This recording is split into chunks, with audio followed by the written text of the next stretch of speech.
Well, let's start off with the yellow metal itself, because commentary has been that gold's loss of its safe haven status is likely a bearish sign, and experience has been that when gold does what it's doing now, it tells you that market sentiment on commodities is turning negative. I know this is very broadly speaking here, but what's sentiment like around commodities right now? Well, I don't think gold is a great benchmark for the rest of the commodity complex. I mean, there you would probably have to look at something like oil, etc. But gold typically has linked in and out of certain themes. You know, at one stage, a couple of years ago, it was tracking the euro dollar very closely.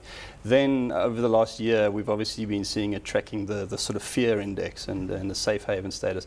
And it's lost that to some extent. And perhaps it started losing that as investors got a bit more comfortable with going into equities, etc. But now, of course, we've had, you know, Europe being the epicenter of the latest crisis, and it hasn't really picked up that safe haven status again. I think people might have realized that gold wasn't going to shoot the lights out, and there's possibly other investments out there. Yeah. Well, what are you making of its fundamental characteristics at this stage? Because it seems that we've got very few that believe in it at this stage of the game. I mean, it really seems to be lacking as fund managers liquidate their holdings in gold, either to cover losses elsewhere or lock in profits. I think one of the fundamentals for gold has been the fact that the hedge funds, etc., have climbed in, and that they have had to recently perhaps climb out as they've had to meet margin calls elsewhere, etc. So that is a new fundamental. But in terms of its actual physical usages, obviously it's a seasonal demand. In terms of India, we have jewelry demand, etc.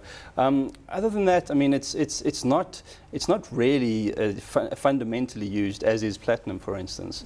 But you know, it's an interesting metal to watch. So having said that, I mean, we've seen current movements widen the disparity between gold and platinum in a big way. Let's put the two next to each other here, and to what extent current movements are in fact warranted, where of course we have you know, the confidence in fundamental demand for platinum waning right now. Yeah, look, I think you know, platinum will obviously follow industrial demand, etc. So it's probably going to move more in line with sort of the other industrial commodities like oil, etc. Gold has had an easier access for sort of private investors. You know, they could get in on gold coins, they could get in on ETFs, ETNs, etc. It's a little bit more difficult to get into platinum, although there are funds obviously nowadays that you can get into. So, you know, there's been a lot more buyers of gold recently than there have been platinum, but I would expect things to revert back to more bullish on platinum and perhaps bearish on gold. Well, joining us on the line now to look at that platinum space is Alison Cowley, Principal Analyst for Market Research over at Johnson Matthey. Thanks so much, Alison, for joining us this afternoon. Let's pick up on that platinum story as you've seen it, because it seems that the assessment, assessment of this platinum price has been waning on the back of waning fundamental demand. Well, we seem to have lost that line to Alison right now. Let's pick up a conversation with you. I mean, what's demand? You touched on, you see demand for this precious metal picking up and moving forward. This in the face of supply side constraints that we're facing in a big way, certainly here in South Africa. I think that's probably the bigger picture, is the supply side constraint on the mining side in terms of, you know, the electricity prices in South Africa being exceptionally high. It's deeper, it's harder, it's more expensive to mine platinum, it's the safety issues, etc. So it's becoming harder and harder for the platinum companies to get the metal out of the ground. So the cost base, the marginal cost of production is obviously picking up. That's a bullish factor. On the bearish side, I guess you could say that industrial demand has waned with, you know, issues out of China. Obviously, it's going to be anything to do with catalytic converters in the automobile sector.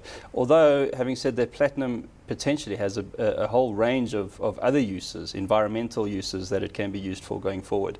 So I think on that basis, we should see incremental prices, you know, ticking up on the supply-demand dynamics. Well, Alison with us on the line now, so let's try that again. Alison Cowley, of course, Principal Analyst for Market Research at Johnson Matthey. Alison, your assessment of the year that was for platinum and where to from here on out as we move into 2012, considering the kind of demand-supply dynamic that's currently at play. Okay, well, when we published our interim review in November, we were forecasting a small surplus in the platinum market. And that's based on our expectations that supplies from South Africa will rise a little bit this year. Demand's also going to be up, but by a smaller amount. So we expected the market to be in a surplus of around 200,000 ounces this year. Now, of course, things have changed during the fourth quarter of this year, and supplies from South Africa are not looking so great. On the other hand, the demand picture isn't looking so good either, although it's more likely that will impact 2012 than 2011 numbers. So I think going forward, we're optimistic about the platinum market overall, because as you've already covered, although some industrial uses may be affected, there are new environmental sectors that are coming through quite strongly. What's your outlook on that platinum price, though, Alison, as we move into 2012? Well, when we put out our forecast in November, we have forecasted a range of $1,450 through to $1,800. Now, clearly we're below that $1,450 level at the moment.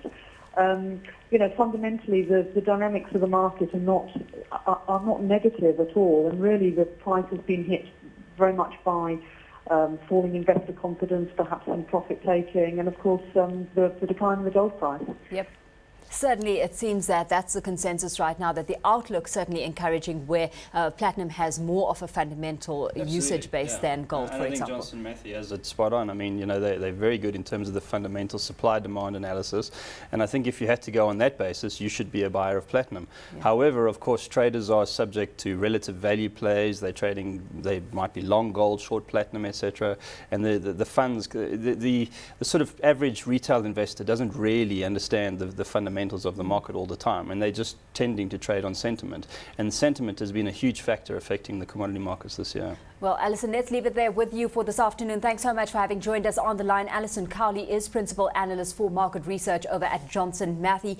Bevan, all through this week being highlighted was the merit of energy plays right now, and that despite the kind of global economic scenario we're facing. So we've got oil on the one hand, but coal as well. And according to the International Energy Agency, the forecast for coal to 2016 is marked by extreme uncertainty in the global economic outlook and impacts of shifts in China's domestic market specifically. How are you reading that market? Well, China is just gigantic compared to the rest of the world in terms of coal. They have the world's largest reserves, and they can keep mining coal for decades. I mean, China probably builds an Eskom a year in terms of the coal demand, and they can generally supply that coal demand internally. China has a big importer of coal, so for China to go from being an importer to an exporter and vice versa has a big impact on the coal price. But I think we're seeing Chinese demand sort of stabilize now. It's not really ramping up as it was over the last couple of years, and it'll keep going up. But we've also seen a lot of coal properties around the world coming on, and of course Mongolia is the new sort of Chinese coal fields, and a lot of coal is going to be coming out of there. So I would be bullish on coal simply because I'm bullish on energy and power demands and population growth going forward. But having said that, you have to also compare coal with natural gas, and there's been huge natural gas finds in the world, and we've just had some off the coast of Mozambique as well. So I think you have to play those two against each other.